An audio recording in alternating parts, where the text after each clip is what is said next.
তুমি কি আজকে প্রথম ভূমিকম্প অনুভব করলে? আমার জীবনে আজকে আমি প্রথম ভূমিকম্প অনুভব করলাম।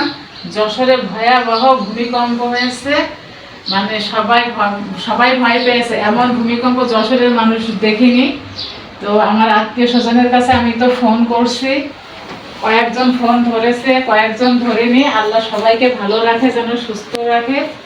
যশোরে এত বড় ভূমিকম্প হবে আমি কখনোই ভাবতে পারিনি। আমার এই বয়সে এই প্রথম আমি ভূমিকম্প অনুভব করলাম। মানে জিনিসপত্র আজকে ঘরের এত নড়ানড়ি করেছে আমি জীবনে কোনোদিন দেখিনি, আজ দেখলাম।